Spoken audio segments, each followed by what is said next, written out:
자, 오늘 지난주 토요일날 그죠?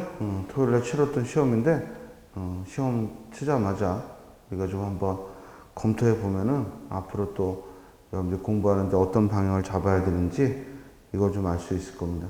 자, 그럼 같이 한번 지난주 토요일날 치렀던 2022년 지방직 국어 문제를 같이 한번 보죠. A형입니다. 자, 1번 보면요. 언어의 절로 적절한 거. 자, 언어의 절을 물었고요. 자, 1번에 회장님 말씀이 계시겠습니다. 말씀이 계시겠습니다. 틀렸죠? 말씀이 계시다라는 말은 직접 높임에 쓰는 거니까 즉 있겠습니다. 즉 회장님 말씀이 있겠습니다 라고 표현하면 되고요. 계시다라는 말은 뭐 회장님이 사무실에 계신다. 사무실에 계십니다. 이렇게 계시다라는 말은 직접 높임에 쓸 수 있고, 그리고 간접 높임에는 있다라는 말을 써야겠습니다. 그래서 말씀이 있겠습니다. 자, 2번에요. 시누이한테, 즉 호칭어죠. 우리가 사람을 가리키는 말에는 호칭어가 있고 지칭어가 있는데, 자, 예를 들어 시누이를 가리켜서 아이들한테 얘들아 고모 오셨다 라고 말하면 돼요. 그러나 시누이에게 직접 호칭하는 말일 때에는 뭐라고 해야 돼요? 아가씨라고 해야죠. 아가씨 오늘 참 예쁘게 차려입으셨어요 하고 아가씨라고 해야 되고, 지칭으로서 우리 시누이가 또는 우리 아가씨가 또는 아이들에게 즉 고모가 라고 말할 수 있는 거죠. 그러니까 아이들에게 고모 오셨다 하고 말할 때에는 쓸 수 있지만, 내가 직접 즉 남편의 여동생이나 여동생에게 얘기할 때에는 아가씨라고 불러야겠죠. 자, 다음 3번에 처음 자신을 소개하면서 즉 처음 뵙겠습니다. 박혜정입니다. 틀린 거 없죠? 정답은 3번이고요. 4번에 다른 사람에게 자기 아내를 가리켜. 자, 자기 아내는 그냥 아내라고 하는 거죠. 아내 또는 제 처입니다. 또는 뭐 제 안사람입니다. 이런 표현을 쓰는 것이고요. 이제 남의 아내를 가리켜서 말할 때 부인입니다. 즉 이분이 아무개씨 부인입니다 하고, 남의 아내를 높여 말할 때에는 부인이란 말을 쓸 수 있지만 자기 아내에게는 부인이란 말을 쓸 수가 없습니다. 따라서 1번의 정답은 3번이고요. 자, 2번에 서술 방식을 물었는데, 이 너무나 여러 차례 나왔던 지문이라 쉽게 묘사하고 답을 찾을 수 있습니다. 자, 메밀꽃 필 무렵의 맨 처음 부분 중에 하나인데요. 즉 메밀꽃이 핀 봉평의 그 분위기를 묘사하고 있는 글이에요. 자, 우리가 묘사라는 글쓰기는 대상을 감각적으로 구체화하는 거죠. 대상을 감각적으로 구체화할 때 우리가 묘사라는 말을 해요. 여기 보면은 이지러는 졌으나 보름을 가제 지난 달은 밑줄 칠까요? 부드러운 빛을 흐붓이 흘리고 있다. 즉 달빛이 환히 비치는 걸 부드러운 빛을 흐붓이 흘린다 하고, 즉 감각적으로 표현했죠. 또 대화까지는 70리 밤길, 고개를 둘이나 넘고 개울을 하나 건너고 벌판과 산길을 걸어야 된다. 길은 지금 산허리에 걸려 있다. 자, 길이 산 중턱에 놓여 있는 걸 산허리에 걸려 있다 하고 화류법을 써서 길이 산 중턱에 있다 하고 화류법을 써서 표현했고요. 밤중을 지난 무렵인지 죽은 듯이 고요한 속에서 짐승 같은 달의 숨소리가 손에 잡힐 듯 들리며, 자, 짐승 같은 달의 숨소리가 손에 잡힐 듯 들린다 밑줄 치고, 이 구절에서는 즉 공감각적 심상을 써서 달빛이 환히 비치는 그 모습을, 시각을 짐승 같은 달의 숨소리하고 청각화했죠. 시각에 청각화를 해서 공감각적 심상을 드러내어 구체화했고요. 콩포기와 옥수수 잎새가 한층 달에 푸르게 젖었다. 즉 달빛에 푸르게 젖었다. 촉각적 이미지를 써서 표현하고 있습니다. 따라서 글의 서술 방식으로서 이렇게 메밀꽃이 필 무렵에 그 밤의 전경을 즉 드러내고 있으므로 감각적으로 드러내고 있으므로 묘사하죠. 자, 설명은요. 설명은 어떤 대상을 자세히 풀어 말하는 거죠. 어떤 대상을 자세히 풀어 말하는 걸 설명이다라고 하고요. 다음에 유추는 즉 서로 다른 범주의 것을 비유해서 설명할 때 우리가 유추다. 예를 들어 인생과 연극을 들어서 우리는 모두 저마다의 인생의 주인공이다. 이렇게 인생을 연극에 비유해서 얘기한다면 이는 유추죠. 다음에 분석의 글쓰기는 어떤 대상을 그 구성 요소로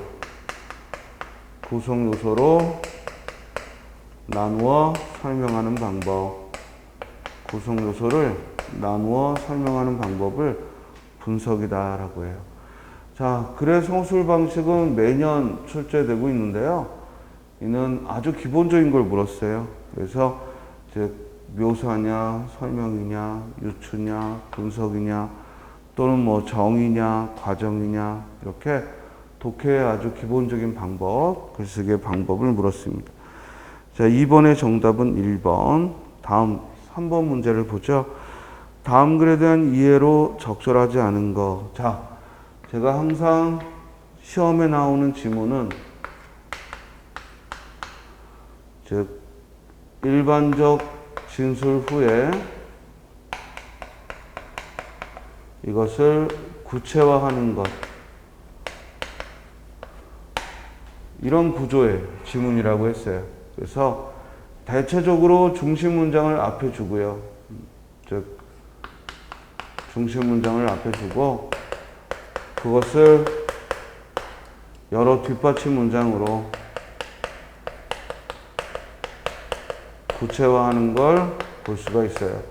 그러면 먼저 이 글의 내용 파악을 해보면요. 본문 보면 연출자가 자신의 저작권을 침해당했다고 주장하기 위해서는 우선 그가 유효한 저작권을 소유하고 있어야 한다. 자, 이 첫 문장에서 우리는 이 글의 화제가 뭐라는 걸 알 수 있어요. 저작권이라는 걸 알 수 있죠. 그래서 저작권에 동그라미 쳐야죠. 즉, 이 글은 저작권을 다루고 있구나. 그래서 저작권을 침해당했다고 하려면, 즉, 저작권을 소유하고 있어야 한다. 그래서 연출가의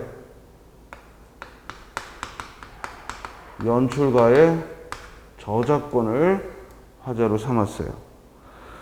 즉 저작권 보호 가능성이 있는 창작물이 필요하다. 다음으로 창작적인 표현을 도용당했는지 밝혀야 하는데 이것이 쉽지 않다. 자, 연출가의 저작권을 우리가 침해당했다고 주장하려면 이 저작권에 대한 소유권이 저작권을 소유하고 있어야 한다 라고 얘기를 했고, 그러나 창작적인 표현을 도용했는지, 이 도용의 여부는 결코 쉽지 않다. 이건 쉽지가 않다. 즉 저작권을 가지고 있어야 소유하고 있다는 말을 할 수가 있는데, 반면에 도용을 했는지, 그 도용을 했는지는 판단하기가 쉽지 않다. 그러니까 저작권을 침해한 것은 판단이 쉬워. 왜냐면 그 저작권을 소유하고 있느냐로, 내가 그 저작권을 소유하고 있으면 그것을 침해했다고 주장할 수 있다는 거지. 그러나 내가 만들어 놓은 어떤 연출가가 만들어 놓은 그 무대가 도용당했는지 여부를 판단하는 건 쉽지가 않다. 왜냐하면 연출가가 주관적으로 창작성이 있다고 느끼는 부분일지라도 객관적인 시각에서는 이미 공연 예술 무대에서 흔히 사용하는 표현일 수도 있고, 저작권법상, 밑줄 쳐요? 저작권법상 보호 대상이 아닌 아이디어의 요소와 보호 가능한 요소인 표현이 얽혀 있는 경우가 있기 때문이다. 그래서 이 저작권으로 보호될 수 있는 것과 그렇지 않은 것이 얽혀 있기 때문에, 즉 그것의 도용 여부를 판단하는 건 쉽지 않은 일이라 했어요. 자, 쉬운 예로 셰익스피어를 보자. 자, 선생님이 항상 얘기하지만 이 뒷받침 문장에서 이렇게 예시를 하고 있는 부분은 굳이 꼼꼼하게 읽을 필요 없고 가로를 쳐보자고요. 쉬운 예로 셰익스피어를 보자. 여기서부터 즉 그의 명작 중에 선대에 있었던 작품에 의거하지 않고 탄생한 작품이 있는가? 대부분의 연출가는 선배 예술가로부터 영향을 받아 창작에 임하는 게 너무도 당연하고 자연스럽다. 여기까지는 셰익스피어를 들어서 뭘 얘기한 거예요? 즉 연출가의 저작권을 도용했는지, 연출가의 그 아이디어를 도용했는지 이 여부를 판단하는 게 쉽지가 않다. 왜냐하면 연출가도 선대에 있었던 사람들의 아이디어를 빌려오기도 하기 때문에 이걸 얘기하는 게 쉽지 않다는 걸 셰익스피어를 들어 얘기했어요. 따라서 무대 연출 작업 중에서 독보적인 창작을 걸러내서 배타적인 권한인 저작권을 부여하는 건, 밑줄 쳐요? 흔치 않은 경우고, 그래서 무대 연출에 대해 저작권을 부여하는 건 결코 흔치 않은 일이다. 라고 했어요. 후발 창작을 방해하는 요소, 즉 후발 창작에 방해가 될 수도 있다. 그래서 어떤 연출가의 그 연출 무대의 독창성을 우리가 저작권으로 보호해버리면 이는 흔치 않은 경우고, 또한 후발 창작에 방해를 가져올 수 있다. 이런 얘기죠. 다음, 저작권법은. 자, 그래서 이 글의 화제가 계속해서 지금 저작권법을 얘기하고 있죠. 저작권은 창작자에게 개인적인 인센티브를 제공하여 창작을 장려함과 동시에, 자, 저작권에 뭐가 나왔어요? 효용이 나왔어요. 이는 창작자에게는 인센티브를 제공해서, 즉 인센티브를 제공해서 창작에 기여하고, 그리고 일반 공중이 저작물을 원활하게 이용할 수 있도록 해야 하는, 즉 공중이라는 얘기는 일반인들이죠. 일반인들이 저작물을 원활하게 이용한다. 원활하게 이용하게 하는 이 두 가지 가치의 균형을 이루는 게 목표다. 그래서 저작권의 효용, 즉 저작권의 목표는, 즉 창작자에게는 인센티브를 제공해서 창작 의욕을 북돋고, 그리고 일반인들에게는 저작권을 통해서 저작물을 원활하게 이용하는 데 있다라고 했습니다.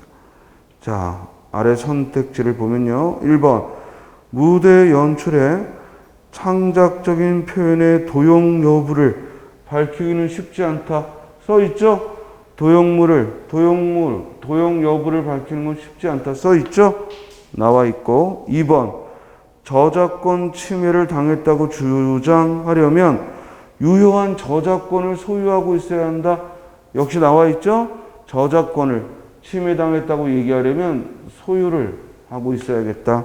3번 독보적인 무대 연출 작업에 저작권을 부여한다고 해서 후발 창작에 방해가 되지는 않는다. 어때요? 분명히 뭐라고 나왔어요? 연출자의 그 무대 연출에 독보적인 아이디어의 무대 연출에 저작권을 부여하면 뭐가 일어난다고 아까 했어요? 이는 흔치 않은 경우고 후발 창작에 방해가 된다고 했잖아요. 그죠? 그런데 여기 3번에는 방해가 되지 않는다라고 했으니까 틀렸죠? 정답은 3번이죠. 그리고 4번 저작권법의 목표는 창작물의 창작을 장려하고 창작자의 창작을 장려하고 일반 공중의 저작을 위한 저작을 이용을 원활하게 하기 위한 거다. 자, 방금 우리가 이 3번 문제에서 보듯이 이런 일치 불일치에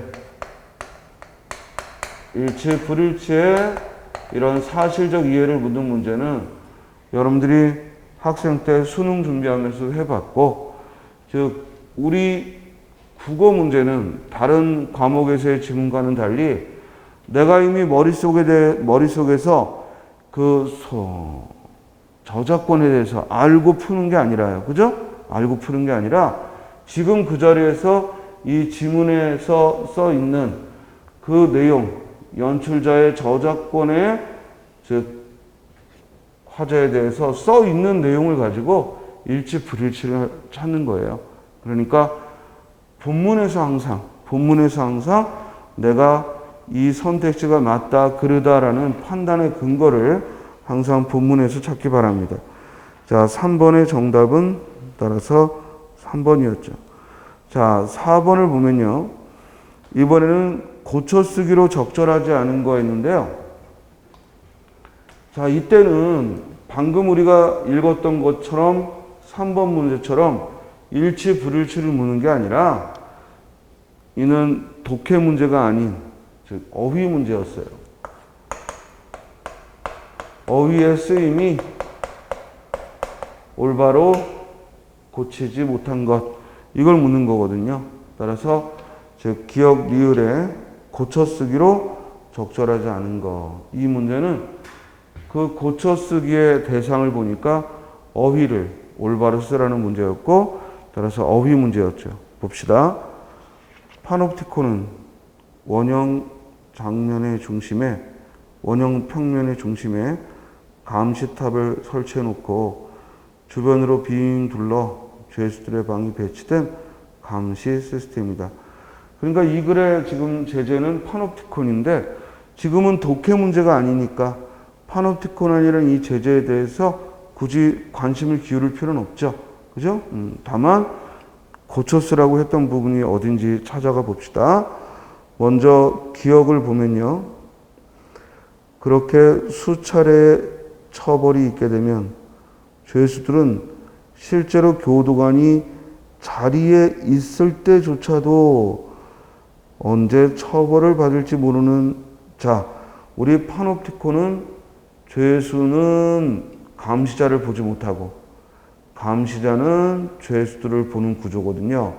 그러니까 죄수들 입장에서는 감시자가 자리에 없을 때조차도, 즉 있다를 없다로 바꿔줘야죠. 없을 때조차도 언제 처벌을 받을지 모르는 공포감에 스스로를 감시하게 되죠. 이 파놉티콘이 실행되지 못했던 이유 중에 하나가 바로 이게 스스로를 감시하게 하는 그런 시스템이라 너무 비인간적이다. 그래서 적용이 되지 않은 거거든요. 따라서 감시자가 자리에 없을 때에도, 죄수들은 교도관이 자리에 없을 때조차도 공포감에 의해 스스로를 감시한다는 거고, 따라 1번은 맞죠. 다음 니은을 보면 이렇게 권력자에 의한 정보 독점 아래 다수가 통제된다는 점에서 파놉티콘의 디자인은 과거 사회 구조와 본질적으로 닮았다. 역시 이때는 파놉티콘이라는 이 시스템이 권력자가 다수를 효율적으로 감시하기 위한 방안이니까 이때 다수라는 표현은 바꾸면 안 되죠. 따라서 정답은 2번이죠. 이때 다수는 그대로 둬야죠. 자, 봐봐. 이 글에서 지금 첫 단락은 파놉티콘을 설명하고 있는데 이게 뭐냐면 소수의 감시자가 다수의 죄수들을 효율적으로 다스리는 방안이에요. 그러니까 시선이 일방적이란 말이에요. 감시자는 그 죄수들을 볼 수 있지만 죄수들은 감시자를 볼 수가 없는 거야. 그래서 감시자가 자리에 없을 때조차도 죄수들은 스스로를 통제하게 된다는 얘기지. 그래서 이렇게 소수의 권력자가 다수를 통제하는 시스템을 파놉티콘이라고 하고 이를 첫 단락에서 설명했어요. 따라서 니은을 소수로 바꾸면 말이 안 되죠. 왜냐면 소수가 소수를 통제하는 게 아니라 소수가 다수의 죄수를 통제하는 거니까 니은은 그대로 다수라고 둬야죠. 자, 반면에 두 번째 단락은 시놉티콘이라는 파놉티콘에 상대되는 말로 시놉티콘의 시대가 왔다 하면서 시놉티콘을 소개했어요.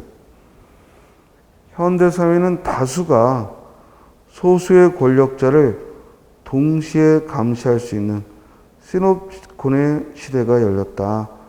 즉 시놉티콘에 가장 크게 기여한 건 인터넷의 동시성이다라고 했는데 바로 뒤에 뭐라고 나왔냐면 권력자에 대한 비판을 밑줄 쳐 신변 노출 없이 자유롭게 표현. 자, 자신이 누군지 노출하지 않고 자유롭게 의사표현을 한다는 거야. 우리 인터넷 공간상에서 자기가 누군지 노출하지 않아도 되는 걸 뭐라고 그래요? 그걸 인터넷의 동시성이라고 해요? 아니죠? 뭐라고 그래? 익명성이라고 하죠. 그죠? 이름을 감춘다. 자기를 노출하지 않는다. 그래서 익명성. 다수가 익명성으로 자기를 신변을 노출하지 않으면서 즉 비판을 가할 수 있다는 거죠. 정보화 시대가 오면서 언론과 통신이 발달했고 특정인이 정보를 수용하고 생산하는 게 아니라 지금은 누구나가 정보를 수용하고 생산하게 된 거죠. 그로 인해 사회에서 일어나는 일에 대한 비판적 인적 교류와 인식 교류와 부정적 현실 고발 등 네티즌의 활동으로 권력자들을 감시하는 전환이 일어났다. 자, 그래서 시놉티콘의 특징은 다수가 소수의 권력자를 감시하게 됐다는 거죠. 그래서 우리 지금 현실에서도 뭐 국회의원이 뭐 말 실수하면 그죠? 막 문자로 항의가 오고 인터넷상에 바로 게시판에 또 비난글이 올리고 이런 사회 구조의 변화를 시놉티콘이라고 표현한 거예요. 그렇죠? 그리고 이는 익명성이 가능했기 때문에 일어났던 것이고 그리고 인터넷의 발달로 이와 같은 다수가 소수의 권력자를 동시에 감시하는 그런 네티즌의 활동이 가능했다는 얘기입니다. 자, 그래서 4번 문제는 독해 문제가 아니고 즉 어휘가 올바로 쓰였는가 하는 어휘력을 묻는 문제였습니다. 자, 따라서 4번의 정답은 2번이죠. 다음 이제 5번에 기역, 리을에 대한 이해를 물었는데요. 자, 시의 해석은 항상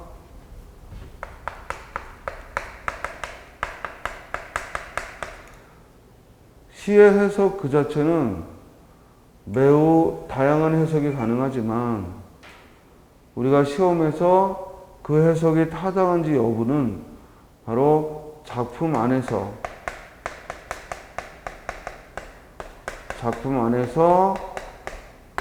확인이 가능하냐라는 거죠.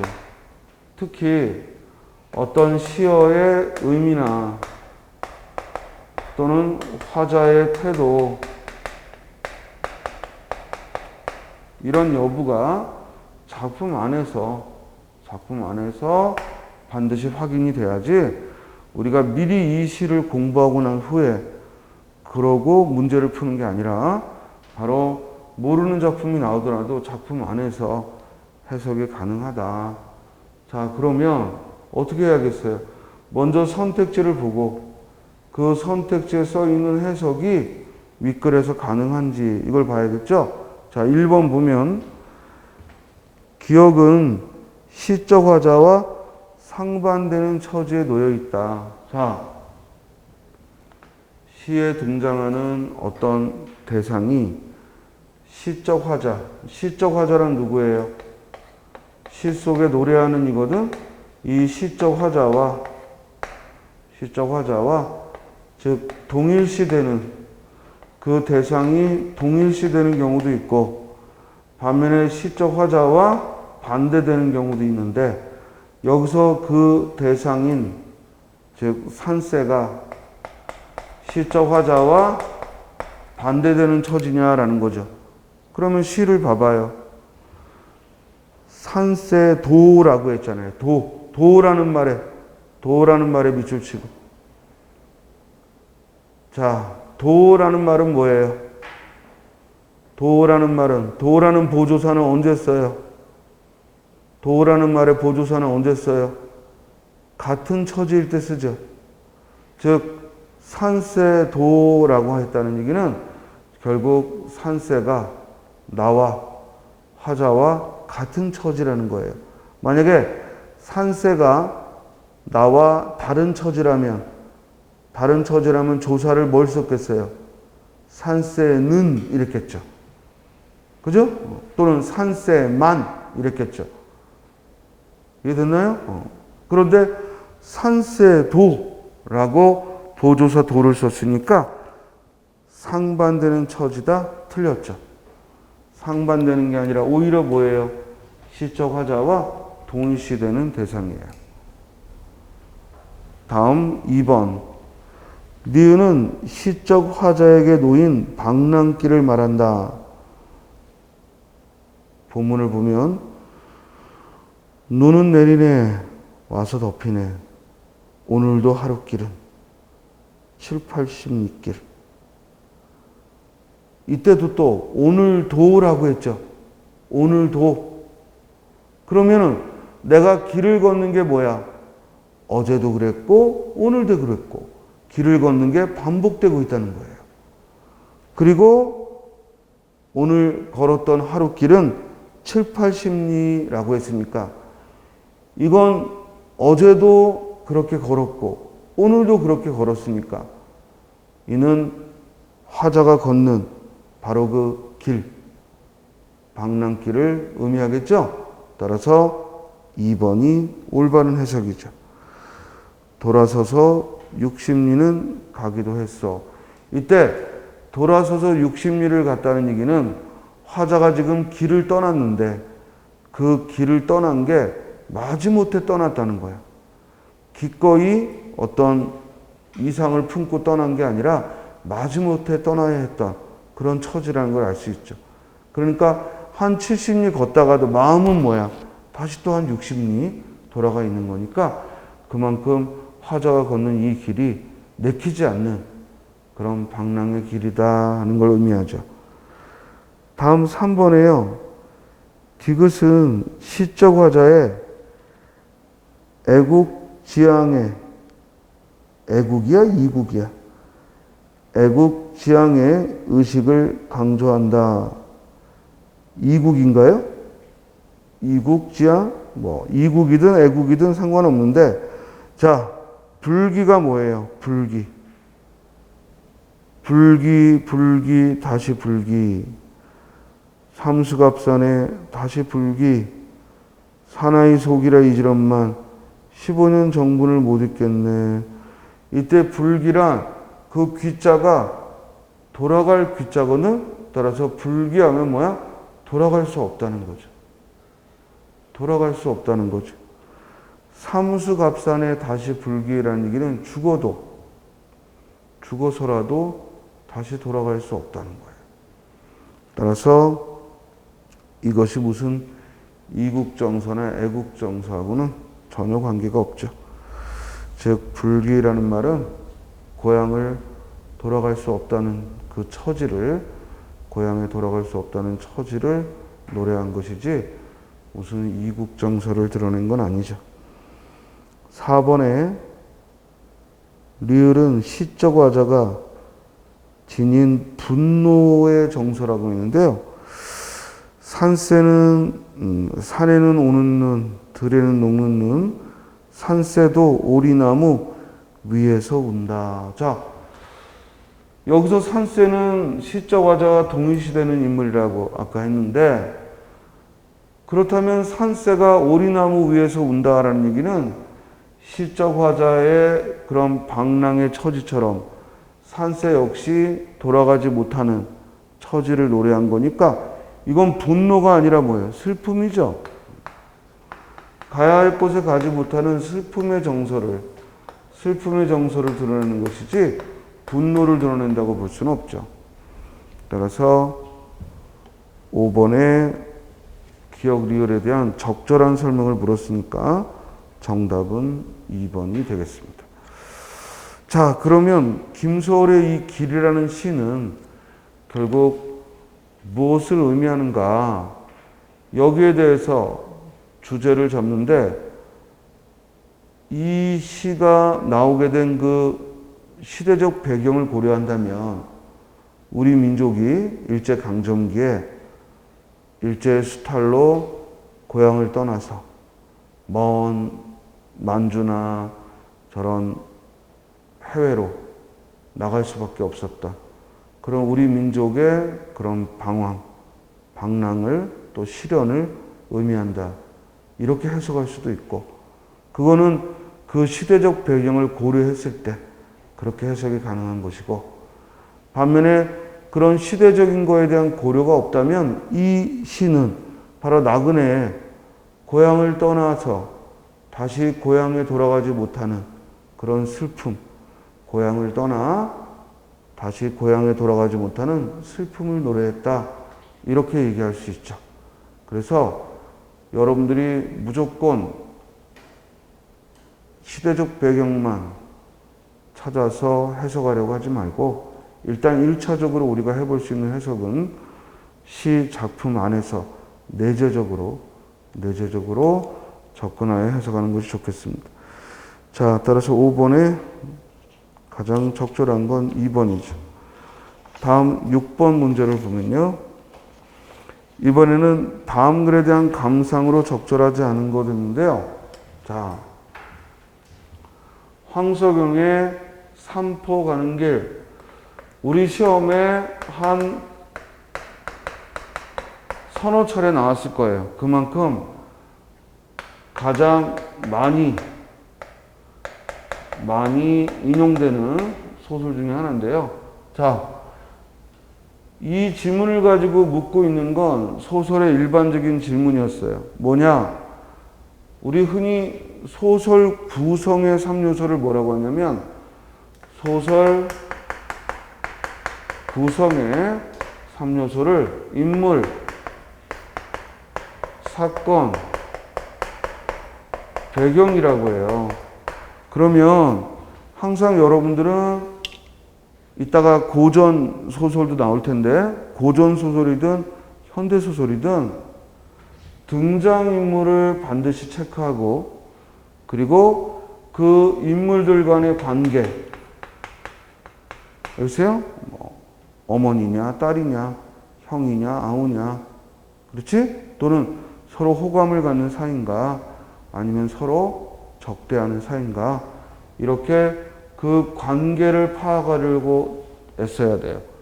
그리고 또한 그 인물들에게 어떤 특정한 사건이 일어난다면 그 사건이 인물들에게 어떤 영향을 끼치는지 이 점을 관심을 가져야 돼요.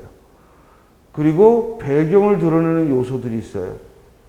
예를 들어 일제강점기라든지 산업화 직후라든지 또는 요즘같이 뭐 제4차 혁명이 4차 산업혁명이 일어난 때라든지 이렇게 그 배경이 되는 것이 제시될 수가 있으면 관심을 가져야죠. 그러나 소설 파악에 있어서 1차적으로 제일 중요한 건 뭐다? 인물이다. 이 인물임을 잊지 말고 접근을 해야 되고 지금 이 문제 역시 바로 그런 인물들 간의 관계를 물었어요. 자, 먼저 선택지를 보면 1번 정씨는 영달이 백화와 함께 떠날 걸 권유했다. 자, 그러면 우리는 선택지 1번에서 뭘 할 수 있냐면 이 소설에 제시된 지문에서 세 인물 정씨와 영달과 그리고 백화가 세 인물이 등장하고 있는 거예요. 그리고 세 인물의 관계에 있어서 정씨는 영달과 백화가 서로 함께 떠나기를 바랐다는 거예요. 그죠? 자, 그럼 본문을 봐요. 같이 가시지. 내 보기엔 좋은 여자 같군. 그런 것 같아요. 또 아루? 인연이 다 말뚝박고 살게 될지. 이런 때 아주 뜨내기 신셀 청산해야지. 영달이는 시무룩해서 역사 밖을 멍하니 내다보았다. 백화는 뭔가 수군대고 있는 두 사내를 불안한 듯 지켜보고 있었다. 자, 여기서 같이 가시지. 내 보기엔 좋은 여자 같군. 이 얘기를 한 인물이 누구예요? 정씨죠? 그리고 시무룩해 있는 인물이 영달이죠? 그러니까 정씨는 영달에게 백화와 함께 떠날 것을 권유했죠. 그렇죠? 그 다음 2번. 백화는 영달의 선택이 어떤 것일지 몰라 불안하군. 백화는 뭔가 쑥은득이 있는 두 사내를 불안한 듯 지켜보고 있다라고 했어요. 거기 불안하다고 써 있잖아요. 그렇죠? 즉, 두 사내가 무슨 얘기를 하는지 불안해하고 있다라고 했어요. 맞고 3번에 영달은 백화를 신뢰할 수 없기 때문에 같이 떠나지 않았다. 자, 영달이가 뭐라고 말했어요? 어디 능력이 있어야죠 라고 말했죠. 그러니까 영달이 백화와 선뜻 떠나지 못했던 이유는 뭐 때문이야? 내가 능력이 지금 뭐 여자들이고 결혼할 형편이 안 된다. 내가 여자를 책임질 형편이 안 된다. 그런 의미죠. 따라서 거기 어디 능력이 있어야죠 라는 이 말. 즉 그리고 그랬더니 이제 정씨가 산포에 같이 가시려고 어쨌든 영달이가 뒷주머니에서 꼬깃꼬깃한 500원짜리 2장을 꺼냈다. 저 여자를 보냅시다. 여기서 저 여자란 백화죠. 따라서 영달이 백화와 함께 가지 않고 정씨와 산포를 가겠다고 정한 거예요. 그 이유가 뭐 때문이에요? 즉 능력이 내가 미치지 못하다. 이런 의미지 백화를 신뢰할 수 없다는 얘기가 아니죠. 따라서 적절하지 않은 건 3번이죠. 영달은 백화를 신뢰할 수 없었기 때문에 떠나지 않은 게 아니라 즉 능력이 되지 않아서 같이 떠날 수 없다고 한 거죠. 자, 백화가 자신의 본명을 말한 건 정씨와 영달에 대한 고마움의 표현이다. 자, 그 다음을 보면 영달이는 표를 사고 삼립빵 2개와 찐 달걀을 샀다. 백화에게 그는 말했다. 우린 뒷차를 탈 텐데 잘 가시오. 영달이가 내민 것을 받아진 백화의 눈이 붉게 충혈되었다. 그 여자는 더듬거리며 물었다. 아무도 안 가나요? 이 말은 뭐야? 아무도 나랑 함께 안 가나요? 이 말이죠? 우린 삼포로 갑니다. 거긴 내 고향이요. 영달이 대신 정씨가 말했다. 사람들이 개찰구로 나가고 있었다. 백화가 보퉁이를 들고 일어섰다. 정말 잃어버리지 않을게요. 잊어버리지 않을게요. 그러니까 그들을 기억하겠다 이 말이죠. 즉 정씨와 영달이 베풀어준 그 호의를 잊지 않겠다라고 했어요. 백화는 개찰구로 가다가 다시 돌아왔다. 돌아온 백화는 눈이 젖은 채로 웃고 있었다. 내 이름 백화가 아니에요. 본명은요 이점리예요. 여자는 개찰구로 뛰어나갔다. 잠시 후에 기차가 떠났다. 자, 여기서 백화가 자신의 본명을 말한 건 결국 그들에게 자신의 고마움을 드러내는 표현이죠. 내가 누구인지 나의 본명을 밝혔다는 얘기는 그 두 사람에 대한 고마움의 표현이라고 볼 수 있죠. 따라서 6번의 다음 글에 대한 감상으로 적절하지 않은 건 3번이죠. 여기서 대화에서 알 수가 있잖아. 그지? 영달이 어디 능력이 있어야죠 라고 말하는 이 부분에서 즉 백화를 신뢰할 수 없어서가 아니라 즉 백화를 책임질 능력이 안 된다 이런 의미죠. 자, 7번 볼까요? 글의 전개 순서를 물었는데요. 자, 이 글의 전개 순서에 있어서 결정적 힌트가 있죠. 항상 글의 전개 순서는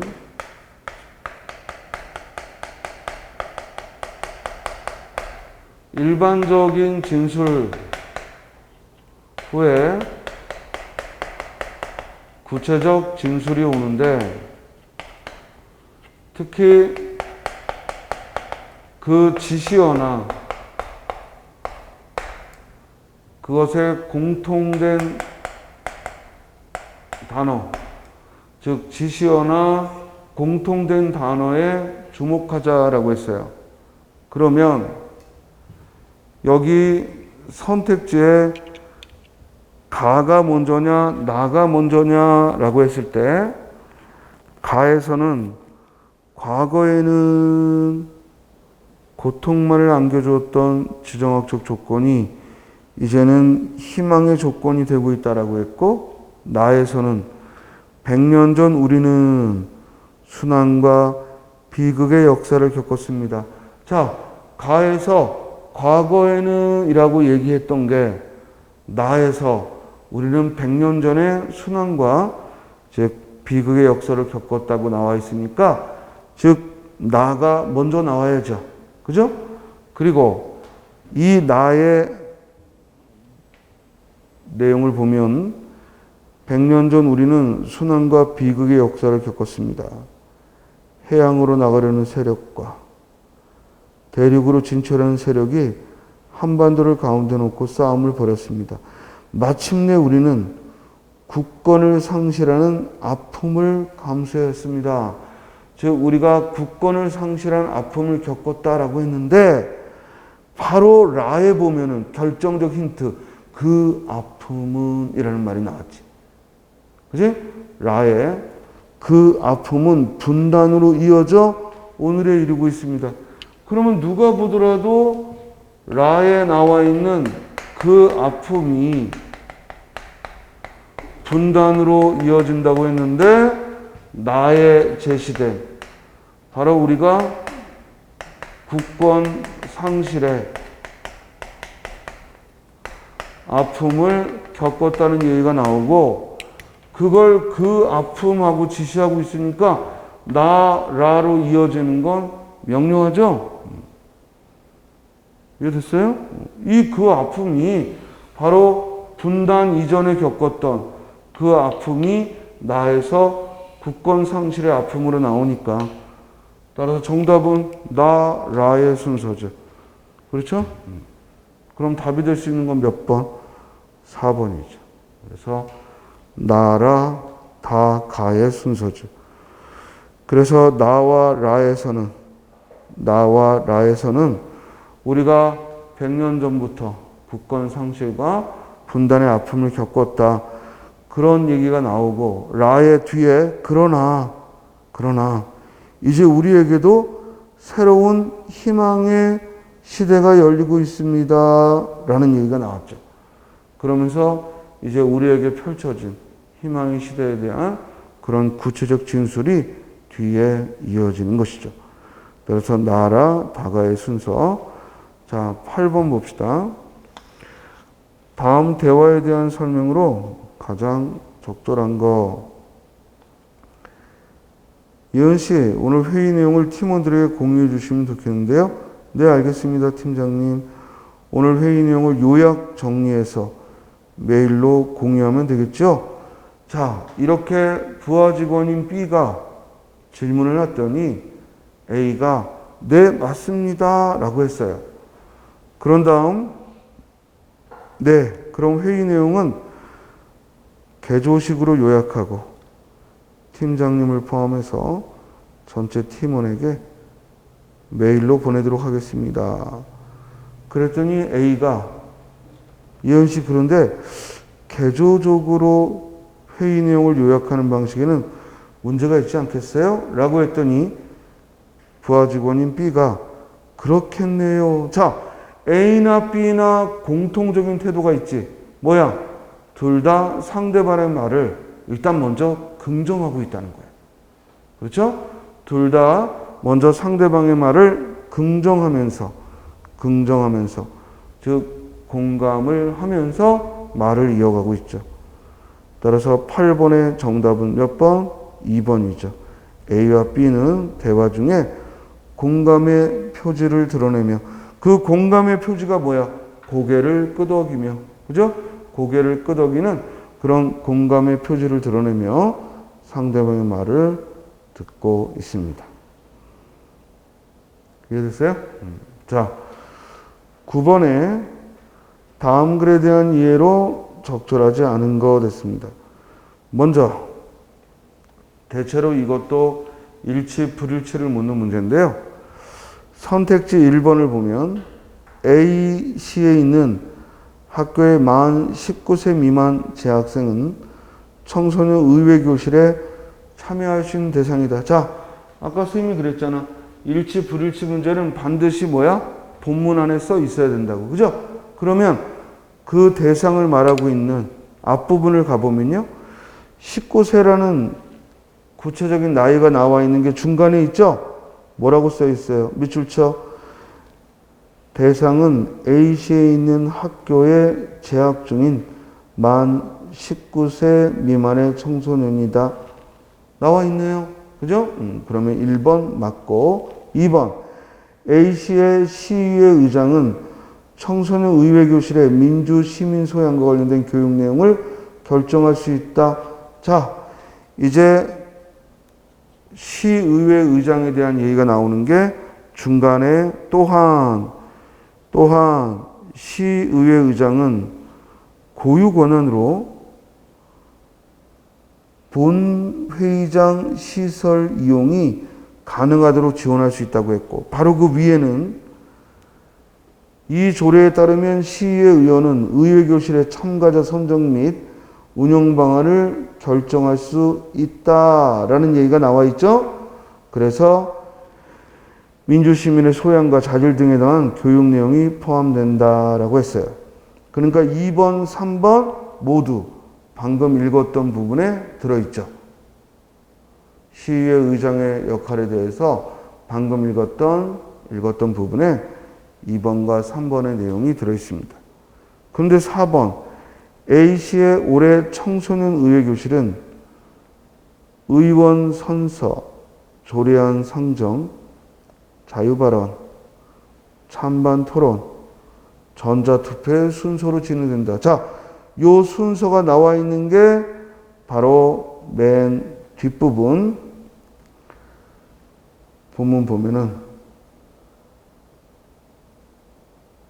참석 학생들은 밑에서 5번째 줄 참석 학생들은 1일 시의원이 되어 밑줄 쳐요.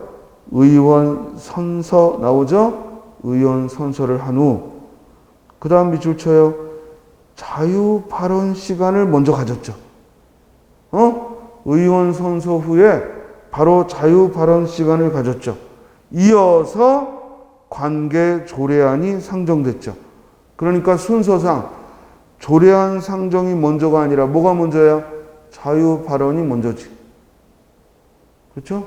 그러므로 선택지 4번이 잘못됐죠. 이해됐어요? 분명히 순서상 학생들은 일일 시의원이 되어서 의원 선서를 하고 그 다음 주제에 관한 자유 발언 시간을 갖고 그 다음 관련 조례안을 상정하고 그리고 찬반 투표를 하고 그리고 전자 투표로 간다고 했죠. 그러니까 선택지 4번은 그 순서를 잘못 써놨습니다. 정답은 4번. 자, 10번. 이번에는 단어의 형성에 대한, 단어의 구조에 대한 질문인데 1번 가난은 한자어 갓난에서 니은이 탈락한 거다. 우리 지난 시간에도 공부한 거죠? 즉 갓난이 가난으로, 그래서 동음 탈락이 일어나요. 갓난이라는 한자어에서 가난으로 동음 탈락이 일어나고, 우리 어리다라는 말은요, 이제 훈민정음 언해본을 보면 어린 백성이 느리고 좋을 빼셔도, 이때 어리다는 어리석다라는 뜻이었어요. 그런데 지금은 나이가 적다라는 뜻으로 변화가 됐습니다. 맞고, 다음에 3번의 수탉했을 때 암수를 말하는 수와 닭이 만났는데 이것이 수탉이 되는 건, 우리가 수라는 낱말이 히읗 고경어있기 때문에, 히읗이, 즉 다른 말과 파생어를 이룰 때 히읗이 끼어드는 히읗 고경어이기 때문에 수탉이라는 표현이 만들어져요. 이걸 우리가 히읗 종성 체언, 히읗 받침 체언이라고 불러요.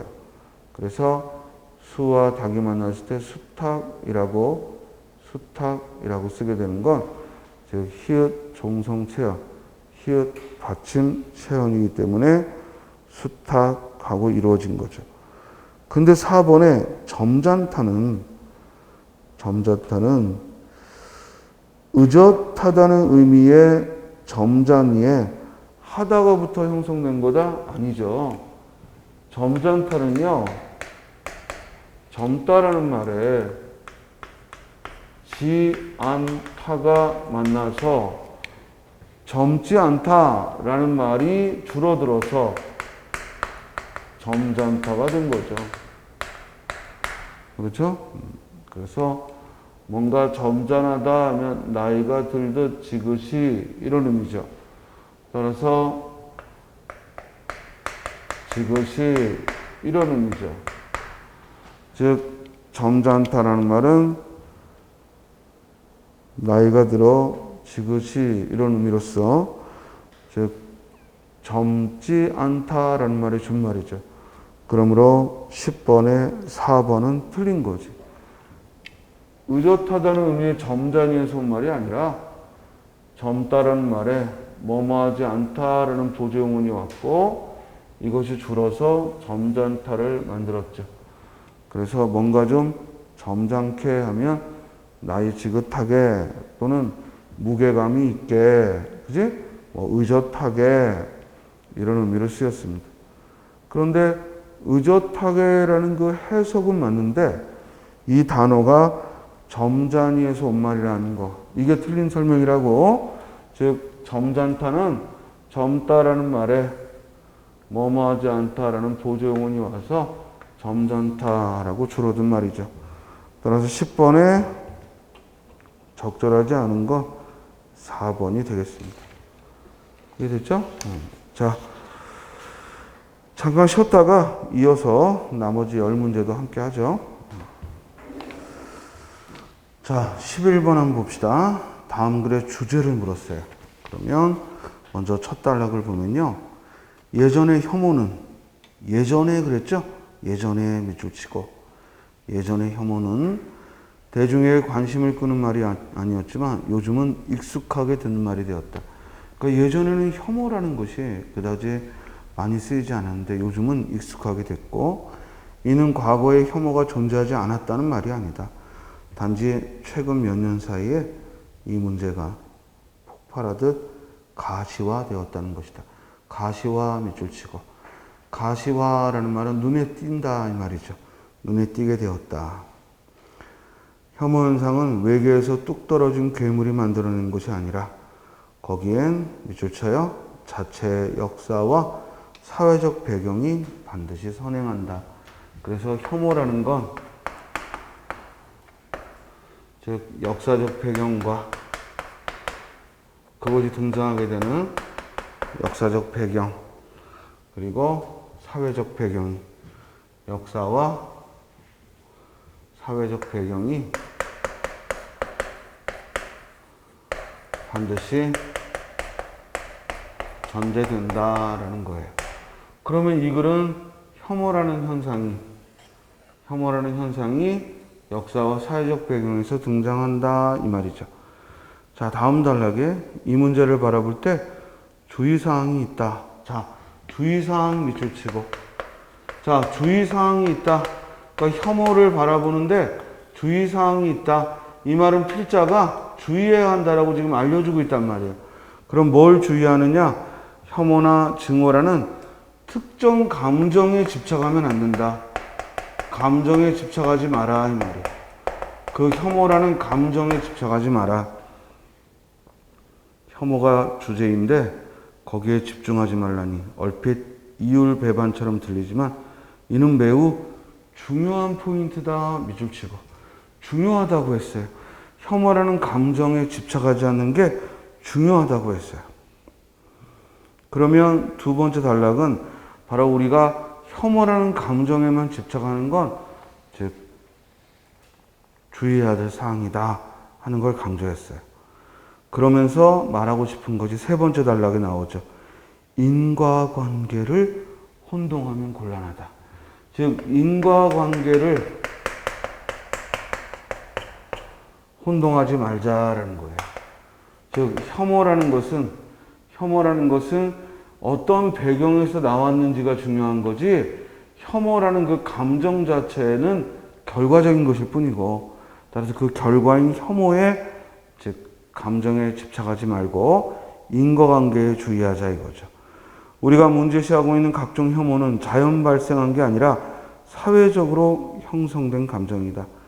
사회 문제의 기원이나 원인이 아니라 발현이며 결과다. 더 정확히 말하면 밑줄 쳐요. 혐오는 증상이다. 그러니까 혐오는 그와 같은 사회적, 역사적 배경에서 나온 증상이지, 그렇기 때문에 혐오에만 집착해서는 안 된다. 증상을 관찰하는 일은 중요하지만 거기에만 매몰되면 곤란하다. 밑줄 쳐요. 우리는 혐오나 증오 그 자체를 사회의 악으로 지목해 도덕적으로 지탄하는 데서 그치지 말아야 한다라고 했어요. 그러면 결국 이 글은 뭘 강조한 거예요? 바로 첫 문장에 있는 거죠. 혐오의 그 배경을, 그 원인을 제거해야지 혐오라는 결과, 증상에 집착해서는 안 되겠다 이 얘기죠. 1번, 혐오에는 인과관계가 존재하지 않는다. 틀렸고, 혐오는 선량한 마음으로 바라보라. 틀렸고, 혐오를 만들어내는 근본 원인을 찾아야 한다. 이거죠? 정답은 몇 번? 3번. 그러니까 예를 들어 우리 동성애에 대한 혐오의 감정이 있다 그러면 혐오라는 동성애를 혐오한다는 그 결과에 우리가 관심을 기울일 게 아니라 왜 동성애라는 것에 대해서 저와 같은 혐오라는 감정이 등장했는가 그런 역사적 사회적 배경 그 원인을 찾아야겠다 이 말이죠. 예를 들어 여혐 여성주의에 대한 페미니즘에 대한 혐오가 있다 그러면 그 혐오라는 거에 대해서 옳고 그름을 판단할 게 아니라 왜 그와 같은 배경이 등장했는가 또는 우리가 장애인에 대한 혐오가 있다거나 또는 못 배운 사람에 대한 혐오가 있다거나 또는 가난한 자에 대한 혐오가 있다거나 또는 어떤 사회적 직업에 대해서 혐오가 있다면 그 증상에 관심을 기울일 게 아니라 왜 그와 같은 문제가 벌어진 그 원인이 무엇인가 이걸 바꿔야지 그 증상 자체에 집착해서는 안 된다는 것이 이 글의 요지죠. 따라서 정답은 3번이죠. 자, 4번에 혐오라는 감정에 집중할수록 사회 문제가 잘 보인다. 아니죠. 오히려 혐오라는 결과에 집착하게 되면 그것이 담고 있는 그 배경, 그와 같은 혐오가 등장하게 된 배경을 우리가 놓칠 수 있기 때문에 인과관계를 혼동해서는 안 되겠다라는 얘기입니다. 자, 12번은요. 한시를 줬는데 선생님이 그랬죠? 우리 시험은 한문을 해석하는 문제는 내지 않는다고요. 그래서 이번에도 한시의 해석을 써줬죠? 써주고 그리고 밑줄침말에 대한 이해를 물었으니까 현대시처럼 접근하면 돼요. 그렇죠? 자, 기억은 시간의 흐름에 따른 시상 전개를 매개한다. 자, 기억이 뭐예요? 초가집이에요. 초가에 정자가 있다는 얘기예요. 이게 시간적인 걸 알려주나? 아니잖아. 무슨 시간적인 걸 알려주려면 달이라거나 별이라거나 또는 낙엽이 지는 때라거나 이렇게 계절을 알려주거나 어떤 특정한 시간대를 알려주는 시어가 나와야 되는데 지금 초가집이 초가 정자가 있다는 얘기는 공간적 배경을 말해주고 있죠. 공간적 배경, 즉 초가 정자가 있다는 공간적 배경을 말하고 있지 시간적 배경을 매개한 거 아니죠. 정답은 1번이죠. 자, 이 멋진 초가 정자가 있고 숲을 사이로 오솔길이 나 있네. 술 한잔하고 시를 읊조리며 온갖 꽃 속에서 높다랗게 앉아있네. 자, 정자 위에 내가 높다랗게 앉아있다는 얘기는 시적 화자의 초연한 태도다. 그렇죠. 즉 대상을 내려다보고 있으니까 높다란 곳에서 내려다보고 있으니까 초연한 모습을 보이고 누대는 하나같이 비어있구나. 자, 산과 계곡은 그대로인데 누대는 하나같이 비어있다는 얘기는 자, 자연은 그대로인데 산과 계곡이 그대로라는 얘기는 자연은 그대로인데 반면에 사람이 만들어 놓은 누대는 비어있다는 얘기는 인간은 변하더라. 이런 자연과 인간의 대비를 얘기하죠. 그리고 마지막에 붉은 꽃잎 하나라도 흔들지 마라. 늙어갈수록 봄바람이 안타깝구나. 그래서 봄바람은 꽃잎을 흔드는 것이고 꽃잎을 흔드는 봄바람을 부정적인 이미지로 살펴보고 있죠. 그래서 봄바람이 안타깝다라고 얘기를 했어요.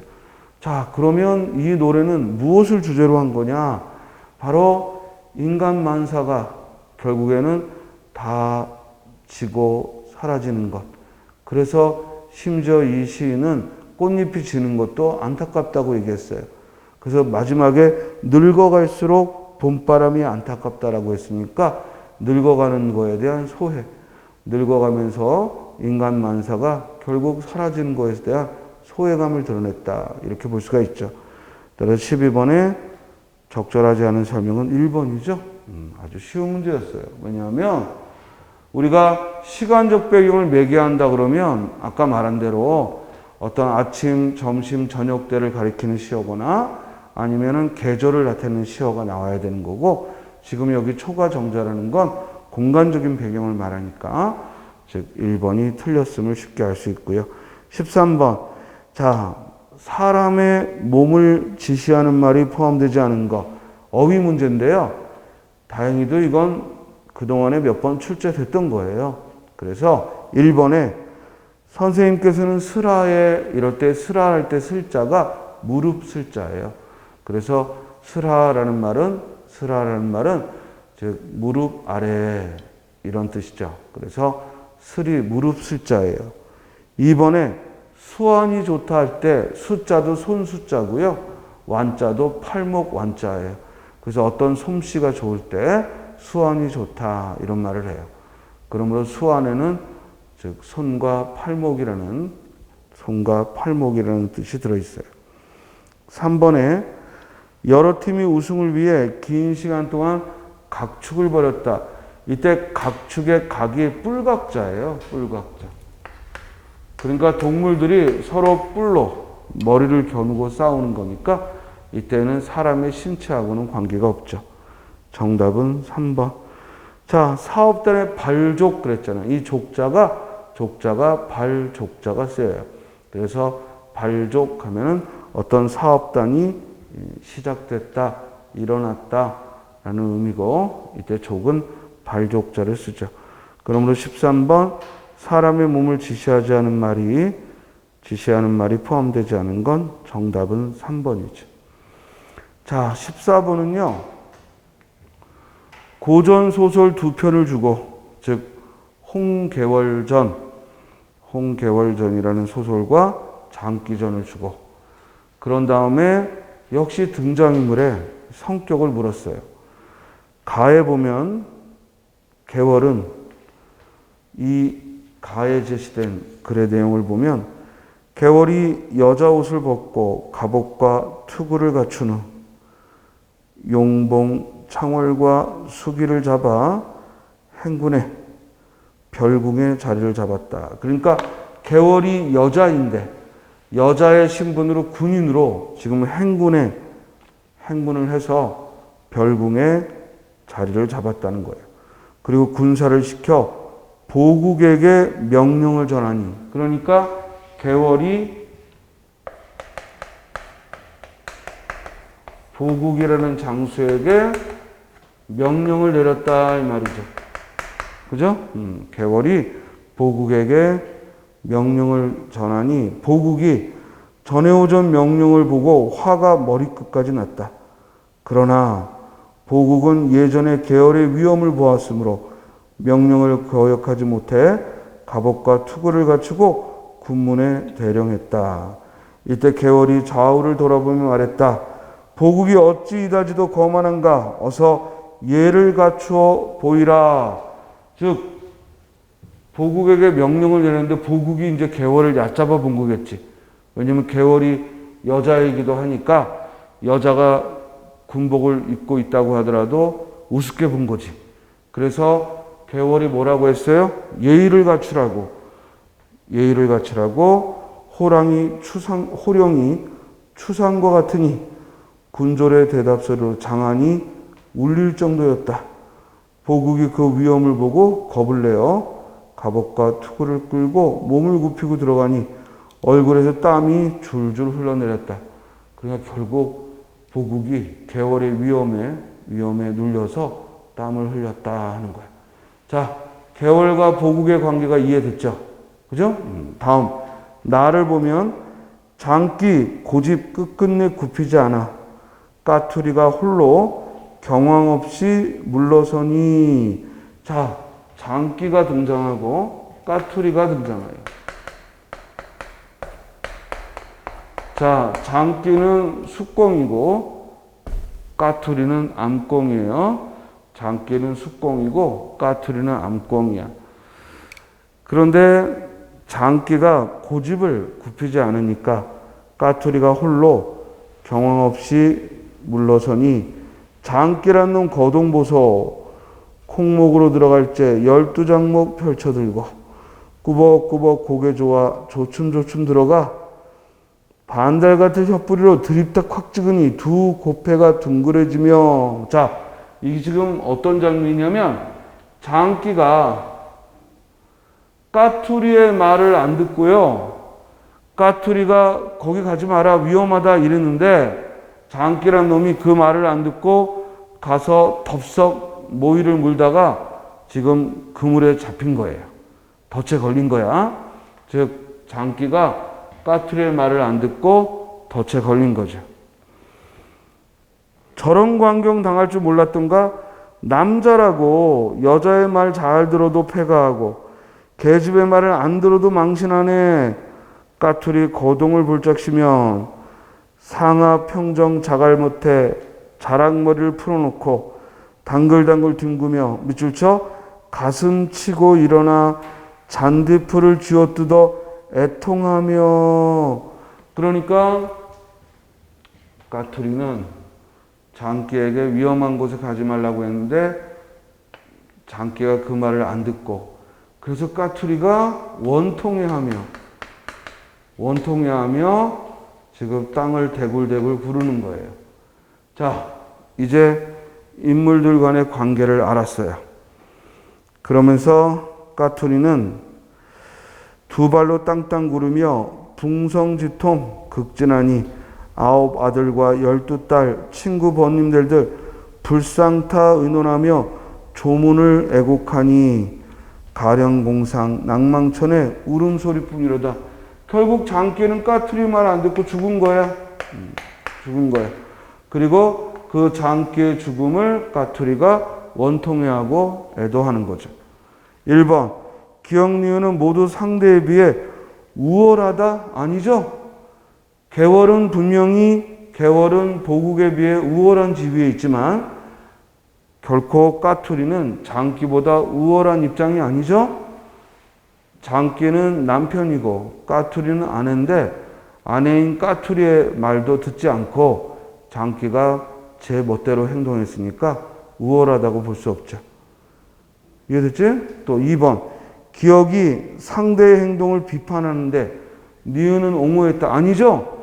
까투리 역시 장기에게 거기 가지 말라고 말리고 있으니까 옹호했다는 게 틀렸죠. 물론 기역이 상대 행동을 비판했다는 건 맞죠? 즉 개월이 보국의 예의 없음을 비판했으니까 맞는데 까투리가 우월한 지위다? 아니 옹호했다?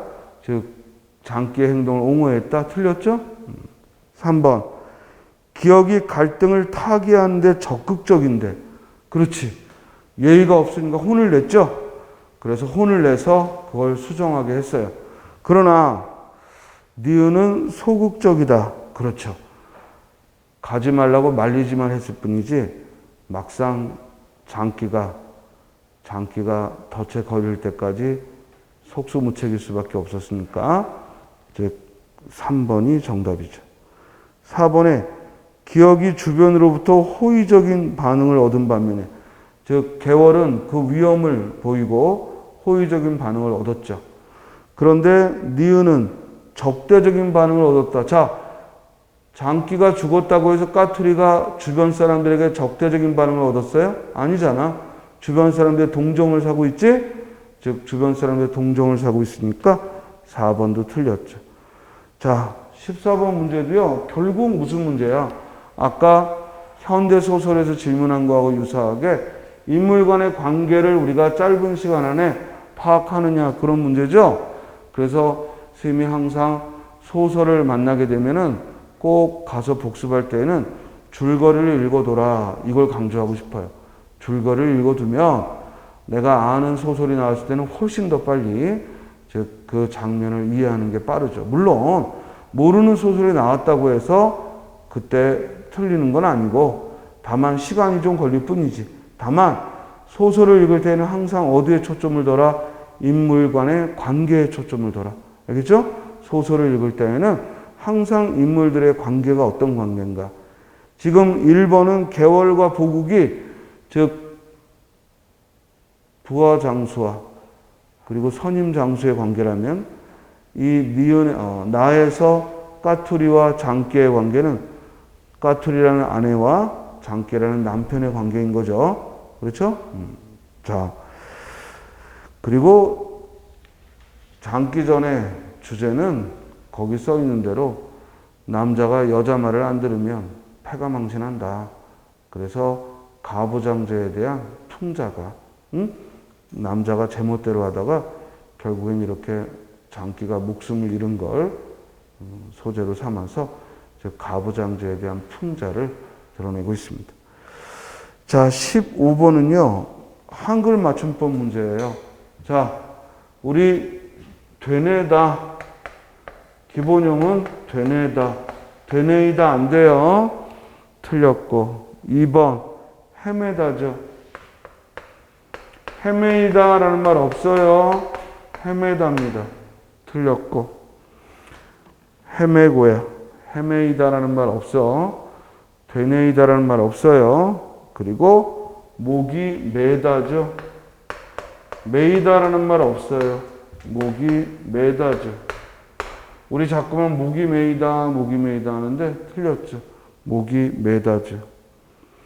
그런데 4번에 우리 끼다라는 말도 있고, 즉 손가락이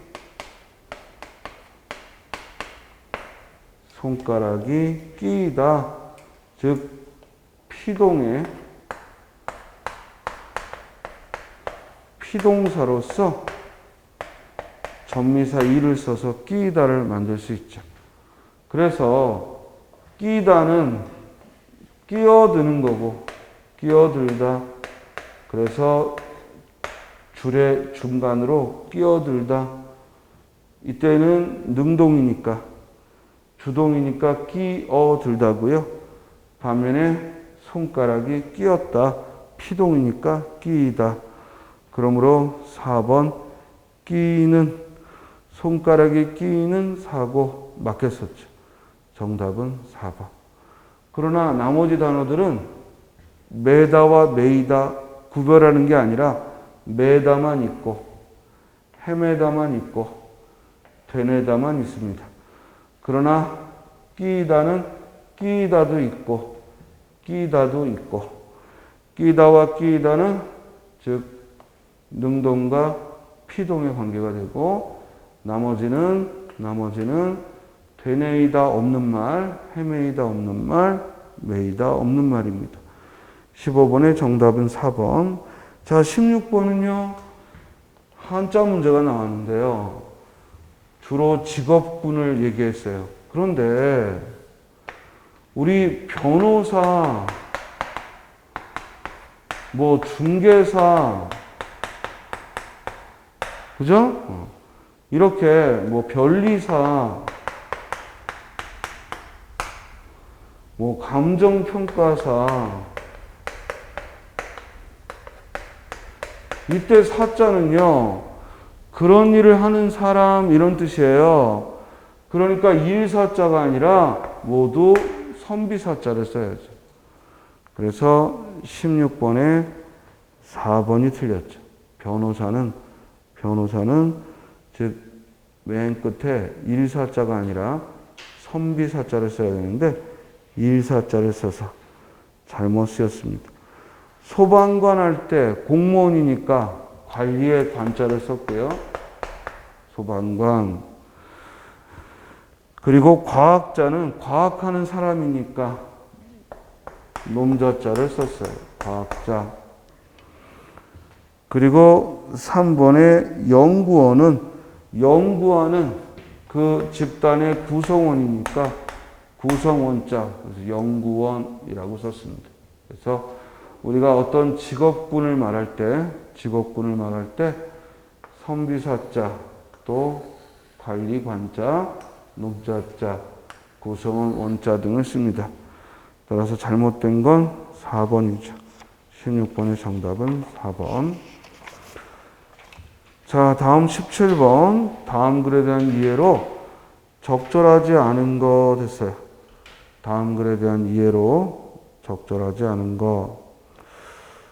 르네상스가 일어나게 된 요인으로 많은 것들이 거론되어 왔지만 의학사의 관점에서 볼 때 흥미롭고 논쟁적인 원인은 파스트이다. 자, 그래서 지금 이 글은 뭘 화제로 한 거예요? 뭘 화제로 한 거예요? 르네상스가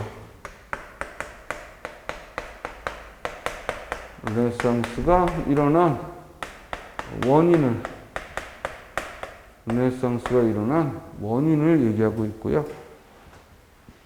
그걸 의학적인 면에서 보면, 의학사적인 시각에서 보면 패스트가 원인이다라는 얘기예요. 패스트가 유럽의 인구를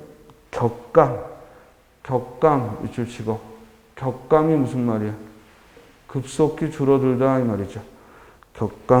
급속히 줄어들게 함으로써 사회 경제 구조가 급변하게 되었고, 사람들은 재래의 전통이 지니고 있다 강력한 권위에 의문을 품기 시작했다. 그래서 르네상스가 일어나는 원인으로 첫 단락에서는 의학사적으로 패스트를 들었어요. 자, 두 번째 단락. 속수무책으로 당할 수밖에 없었던 죽음에 대한 경험은 사람들을 여러 방향에서 변화시켰다. 그러니까 두 번째 단락은 바로 이 패스트가 가져온 사회적 변화를 상술하는 거죠. 패스트가 가져온 사회적 변화를 상술하는 거지. 사람들은 거리에 시체가 널려있는 광경에 익숙해졌고 인간의 유해에 대한 두려움 또한 점차 옅어졌다. 교회에서 제시한 세계관 및 사후관에 대한 신뢰가 떨어지고 삶과 죽음 같은 인간의 본질적인 문제에 대해 새롭게 사유하기 시작했다. 자, 그래서 두 번째 단락은 이 패스트가 가져온 사회적 변화를 얘기했습니다. 자, 세 번째 단락. 이러한 움직임은 미술사에서 두드러지게 포착된다. 자, 지금 첫 단락과 두 번째 단락이 의학사적인 면에서 르네상스의 원인으로 패스트를 들었다면 이제 이와 같은 변화는 미술사에도 영향을 끼쳤다라는 거예요. 미술사에서도 즉 두드러지게 포착된다. 이러한 움직임이란 어떤 움직임이에요? 바로 그 윗줄에 있는 신에 대한 무조건적인 찬양과 복종 대신에 인간에 대한 새로운 관심과 사유가 활발해졌고 이와 같은 움직임은 미술사에서 두드러지게 포착된다. 인간에 대한 관심의 증대에 따라 인체의 아름다움이 재발견되었고 인체를 묘사하는 다양한 화법도 등장했다. 인체에 대한 관심은 보이는 부분뿐만 아니라 보이지 않는 부분에 대한 관심으로 이어졌다. 기존의 의학적 전통을 여전히 신봉하던 의사들에게 밑줄 쳐요. 해부학적 지식은 불필요한 것으로 인식되었던 반면 미술가들은 예술가이면서 동시에 해부학자이기도 할 만큼 밑줄 쳐요. 인체의 내부 구조를 탐색하는 데 골몰했다. 자, 르네상스가 일어나는 원인으로 패스트를 들었고 그리고 이제 그 이후에 사람에 대한 관심이 늘어나면서 미술사에서는 어떤 변화가 있었다? 인간의 신체를 해부학적으로 탐구하는 인간의 신체에 대한 관심이 커졌다 하는 얘기예요. 자, 1번.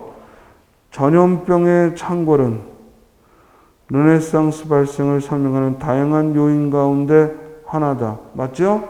왜냐면 첫 번째 줄에 르네상스가 일어나게 된 원인으로 많은 것들이 거론된다고 했잖아요. 그지?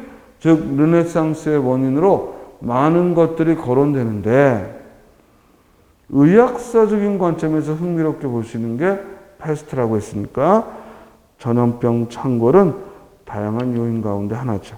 2번, 패스트로 인한 선인과 안인의 무차별적인 죽음은 교회가 유지하던 막강한 권위를 약화시켰죠. 왜냐하면 중세사회에서 하나님을 믿는 선인이라면 이러한 병으로부터도 보호받을 줄 알았는데 선인이든 악인이든 가릴 거 없이 모두 병에 걸려 죽었기 때문에 종교의 권위가 떨어졌다 이런 얘기죠. 3번, 예술가들이 인체의 아름다움을 재발견함으로써 고대의 학문과 언어에 대한 재평가도 즉 이루어졌다. 자, 3번은요 거꾸로 썼죠. 무슨 말이냐면 고대 학문과 인간에 대한 관심이 커지면서 예술가들이 인체의 아름다움에 관심을 갖게 된 거죠. 아까 밑줄 치라고 했던, 즉 이에 따라 신에 대한 무조건적인 찬양에 복종되신 인간에 대한 새로운 관심과 사유가 활발해졌고, 이런 움직임이 즉 미술사에서 두드러지게 포착된다. 인간에 대한 관심의 증대에 따라 인체의 아름다움이 재발견되었다라고 했으니까, 즉 예술가들의 즉 인체에 대한 아름다움이 재발견되어서 고대 학문에 대한 또 언어에 대한 평가가 이루어졌다는 게 아니죠. 정답은 3번. 르네상스 시기의 해부학은 의사보다도 미술가들의 관심을 끌었다. 윗글에 나와 있는 설명이지만 3번은 즉 선후 관계가 바뀌었죠. 자, 거기 두 번째 단락 끝에 보면 중세의 지적 전통에 대한 의구심은 고대의 학문과 예술, 언어에 대한 재평가도 이어졌고, 이에 따라 인간에 대한 새로운 관심과 사유가 활발해졌고, 이런 움직임이 인체의 아름다움이 재발견되고 인체를 묘사하는 다양한 화법이 즉 등장했다고 했으니까 3번 선택지는 앞뒤가 바뀌었다고. 이해됐어요? 즉 고대의 학문과 언어에 대한 재평가가 이루어지면서 예술가들이 인체에 대한 관심이 커졌다는 얘기지, 예술가들이 인체에 대한 재발견을 해서 고대 언어와 학문에 대한 관심이 커졌다는 게 아니라, 즉 인과관계가 바뀌어서 설명됐죠. 17번의 정답은 3번. 자, 18번 뭐 빠짐없이 고사성어 나오죠. 이번에는 도금을 안 줬어요. 그리고 1번은 교원영색. 자, 교원영색은 교묘한 말로 꾸미는 거죠. 아첨하는 태도, 교원영색. 자, 2번은 촌철살인이죠. 촌철살인. 아주 따끔한 충고죠. 촌철살인. 따끔한 충고. 3번은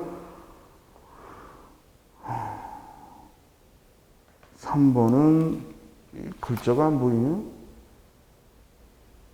3번은 뭐라고 써놓은 거야? 언행일치. 프린트가 안 보여서. 언행일치. 말과 행동이 일치하지 않는다. 언행일치를 얘기했고, 그리고 4번은 가담항설이죠.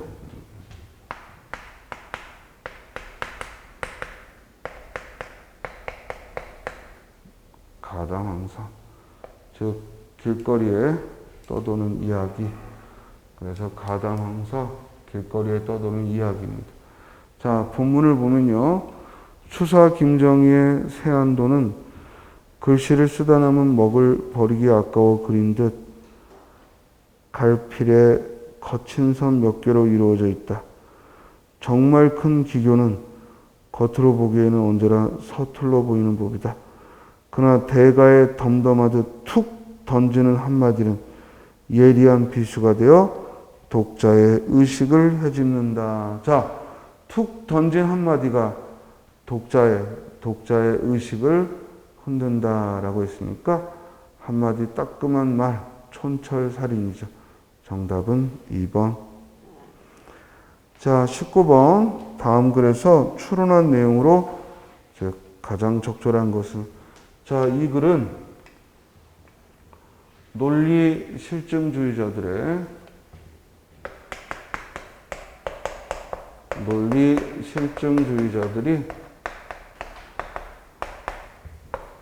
과학의 언어를 바라보는 태도예요. 논리 실증주의자들이 과학의 언어를 바라보는 태도를 썼어요. 본문 보면 논리 실증주의자들에 따르면 만약 어떤 것이 과학인 경우 거기에서 사용되는 문장은 유의미하다. 그러니까 논리 실증주의자들에게 있어서는 과학의 언어가 유의미하다. 유의미한 것이다. 과학적인 언어가 유의미하다라고 했고, 그들은 유의미한 문장의 기준으로 소위 검증 원리라고 불리는 것을 제안했다. 그러니까 논리 실증주의자들이 볼 때는 과학의 언어가 유의미한 언어인데, 이것이 유의미한 언어가 되려면 뭐예요? 검증이 가능한 것. 즉 검증 가능한 것이 과학의 언어다 이거죠. 검증 원리란 경험을 통해 참이나 거짓을 검증할 수 있는 문장은 유의미하고 그렇지 않은 문장은 유의미하지 않다는 거다. 즉 이것이 유의미한 언어라면 그것은 뭐다? 검증 가능해야 한다. 여기서 놓치지 말 것. 꼭 참인 것을 말하는 게 아니라 참과 거짓을 검증할 수 있는 언어. 그게 과학의 언어란 얘기야. 그게 유의미한 언어란 얘기야. 다음 두 문장을 예로 생각해 보자. 달의 다른 쪽 표면에 산이 있다. 어때? 이건 결국 우리가 우주과학을 통해서 나중에 경험으로 진위를 판별할 수 있지. 지금은 우리가 알 수 없지만 우리가 더 과학이 발달해서 달의 다른 쪽 표면에 산이 있다는 것을, 이것이 있는지 없는지를 증명해 볼 수가 있잖아. 즉 검증 가능하잖아. 그렇죠? 지금 당장은 경험해 보지 못했더라도 나중에 경험을 통해서 검증 가능하잖아. 이건 유의미한 언어란 얘기야. 그런데 절대자는 진화와 진보에 관계하지만 그 자체는 진화하거나 진보하지 않는다. 이 문장은 유의미한 언어가 아니란 얘기야. 왜? 이건 도저히 경험으로 검증할 수 없기 때문에. 위의 두 문장 중 경험을 통해 검증할 수 있는 건 무엇인가? 비록 현실적으로 큰 비용이 들긴 하지만 가는 분명히 경험을 통해 진위를 밝힐 수 있다. 즉 우리는 가의 진위를 확정하기 위해 무엇을 경험해야 하는지 알고 있다는 것이다. 이런 점에 근거하여 논리 실증주의자들은 가는 검증할 수 있고 유의미한 문장이라고 판단한다. 그럼 나는 어떤가? 우리는 무엇을 경험해야 나의 진위를 확정할 수 있는가? 논리 실증주의자들은 그런 것은 없다고 주장하고, 이에 나는 검증할 수 없고 과학에서 사용될 수 없는 무의미한 문장이라고 한다. 자, 이해했죠? 논리 실증주의자들에게 있어서 유의미한 언어란 뭐다? 경험을 통해 검증 가능한 것. 경험을 통해 검증 가능한 것. 자, 1번. 논리 실증주의자들에 따르면 무의미한 문장을 사용하는 건 과학이 아니다. 무의미한 문장을 사용하는 건 과학이 아니다. 자, 논리 실증주의자들은 뭐라고 얘기했어요? 무의미한 문장은 경험을 통해 검증 가능하지 않은 것이라고 했고, 이는 과학의 언어가 아니다라고 했죠. 1번 맞죠? 2번. 논리 실증주의자들에 했다면 과학의 문장만이 유의미하다? 자, 꼭 과학의 문장만이 아니라 뭐가 가능한 거? 검증 가능한 것이, 검증 가능한 언어가 유의미하다고 했죠. 검증 원리에 따르면 아직까지 결정되지 않은 걸 언급한 문장은 무의미하다. 아니죠. 아직 경험하지 않았더라도 경험해보고 훗날에 가서 경험해보고 판단할 수 있는 게 유의미하죠. 검증 원리에 따르면 거짓인 문장은 무의미하다. 아니죠. 즉 검증 가능하냐 이 말이지. 그러면 1번과 2번에서 뭐가 더 적절한 말이냐 이 말이야. 자, 본문 봐봐. 논리 실증주의자들에 따르면 만약 어떤 것이 과학일 경우 거기에서 사용되는 문장은 유의미하다라고 했잖아요. 그렇죠? 그러면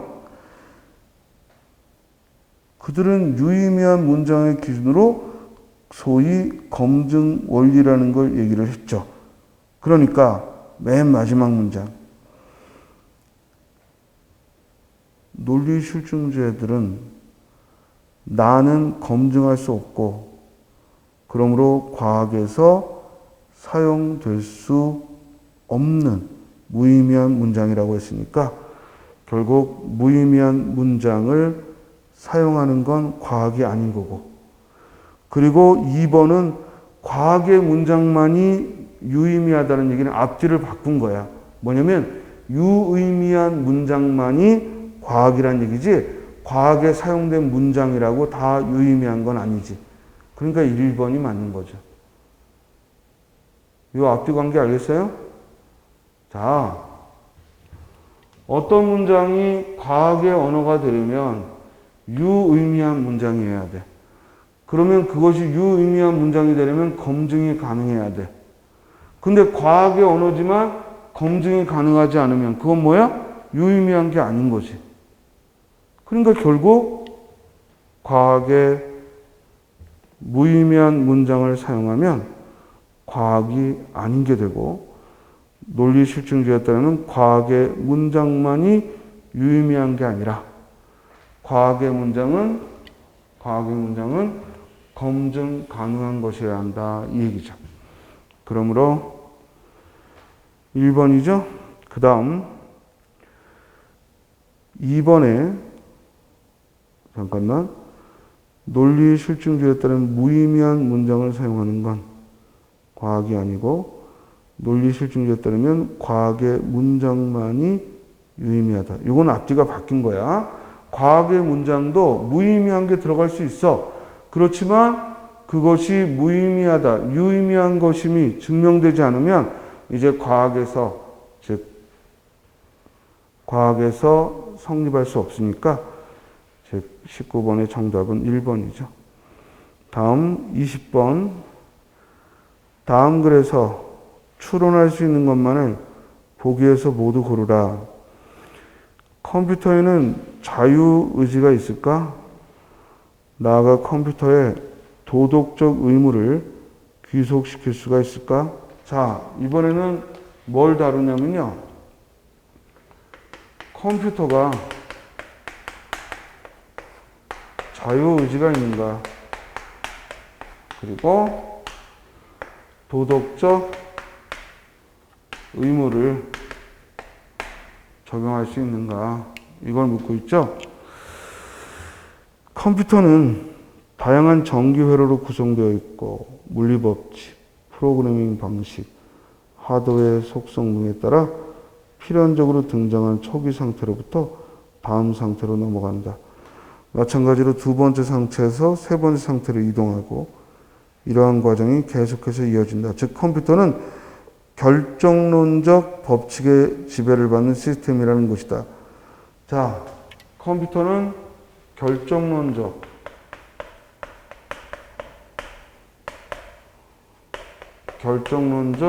지배를 받는 시스템이라고 했고, 그렇다면 이런 시스템은 자유의지가 있을까? 이런 얘기죠.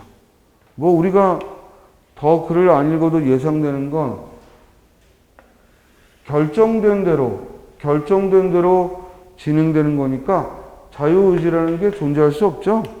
자, 그래서 두 번째 단락에 결정론적 법칙의 지배를 받는 시스템의 중요한 특성은 주어진 조건에 따라 결과가 하나로 고정된다는 것이다. 다시 말해 이러한 시스템은 항상 하나의 선택지만 있을 뿐이다. 그런 뜻에서 밑줄 쳐요. 결정론적 지배를 받는다는 것과 자유의지를 가진다는 건 양립할 수 없는 게 분명하다. 그래서 결정론적 지배를 받는 시스템은 자유의지를 가질 수 없다라고 얘기를 한 거죠. 결정론적 시스템을 갖는, 결정론적 지배의 시스템을 갖는 건 자유의지를 가질 수가 없다라는 얘기입니다. 자, 다음에 어떤 선택을 할 때 그것과 다른 선택을 할 수 있다는 건 자유의지의 필요 조건이기 때문이다. 결국 결정론적 법칙의 지배를 받는 시스템은 자유의지를 갖지 않는다. 그리고 마지막에 밑줄 쳐요. 자유의지를 가지지 않는 시스템의 도덕적 의미를 귀속시킬 수 없음은 당연하다. 그래서 결정론적 지배를 갖는 건 자유의지를 가질 수 없고, 그러니까 도덕적 의미도 가질 수 없다라는 거죠. 자, 그러면 보기에서 윗글과 모두 관계된 걸 고르면 했어요. 기억, 컴퓨터는 자유의지를 가지지 않으며 도덕적 의미의 귀속 대상일 수도 없다. 맞죠? 방금 얘기한 거잖아. 이런 결정론적 지배를 받는 컴퓨터는 자유의지가 없고, 그러니까 도덕적 의미도 없다라고 했죠. 다음 2번, 니은번. 도덕적 의미를 귀속시킬 수 있는 시스템은 결정론적 법칙의 지배를 받지 않는다. 맞죠? 왜? 결정론적 지배를 받는 시스템은 도덕적 의미를 가질 수 없으니까 도덕적 의미를 갖는다면 결정론적 지배가 아니라는 얘기죠. 다음 디귿. 어떤 선택을 할 때 그것과 다른 선택을 할 수 없는 시스템은 자유의지를 갖지 않는다. 맞죠? 자유의지라는 것은 선택의 여지가 있다는 얘기인데 결정론적 지배는 하나의 선택만이 가능하니까 자유의지를 가질 수 없다. 따라서 기억, 니은, 디귿 모두 맞습니다. 따라서 정답은 4번이죠. 자, 그래서 우리가 20번 문제까지 우리 지방직 문제를 살펴봤는데요. 우리 작년과 마찬가지로 독해가 13문항이 나왔어요. 아, 작년보다 하나가 줄었네. 작년에는 14개 문항이었는데 독해가 13문항이 나왔고요. 그리고 나머지는 즉 국어 지식과 어휘 문제가 다만 어휘 문제는 뭐 이제 거의 빠짐없이 한자어 하나, 한자성어 하나, 그리고 어휘의 쓰임 정도가 출제되고 있습니다. 그래서 이 독해 문제의 경우는 뭐 하나, 둘 정도는 좀 까다로운 문제가 있었기 때문에 올해 시험 치고 나서 우리 학생들이 국어와 쌤이 이렇게 사이트들을 보니까 국어와 영어가 어렵다 이렇게 얘기를 하더라고요. 나머지 과목들보다도. 그런데 뭐 영어야 여러분들이 늘 어렵다고 생각하는 거니까 아마 국어가 좀 더 이제 어렵게 여겨졌던 것 같아요. 그런데 이 정도의 문제라면 우리가 그동안의 기출문제만 제대로 기출문제의 영역을 벗어나는 게 없기 때문에 기출문제의 영역만 제대로 공부했어도 한 85점은 이상은 무난히 받을 수 있는 그런 문제라고 생각이 듭니다. 그러니까 쌤이 항상 강조하지만 국어의 경우에는 어려워도 잘 보는 사람은 잘 보는 게 국어 시험이에요. 알겠어요? 다른 과목은 어려움을 함께 못 보고 쉬우면 잘 보는데 국어의 경우는 어려워도 또 잘 보는 친구들은 잘 봅니다. 그래서 여러분들이 대체로 한 85점 이상, 그러니까 3개 이하로, 그죠? 3개 이하로 틀리게끔. 그러니까 뭐 하나 정도는 우리가 틀린다고 전제해도 둘, 셋 정도에서 시험을 풀 수 있게끔 실력을 꾸려가면 됩니다. 물론 그렇게 목표를 잡으려면 이제 다 맞는다고, 다 맞을 걸 전제하고 공부해야 하나, 둘 틀리겠죠? 하나, 둘 틀린다고 생각하면 또 4, 5개가 틀리는 거니까 우리가 국어에 있어서는 항상 다 맞자 이런 태도로 하나하나 착실하게 공부해 갑시다. 오늘 그러면 지난주 토요일에 치렀던 지방직 2022년도 지방직 공무원 문제의 기출 해설은 여기서 마치고요. 잠시 후에 또 진도 나가도록 하겠습니다.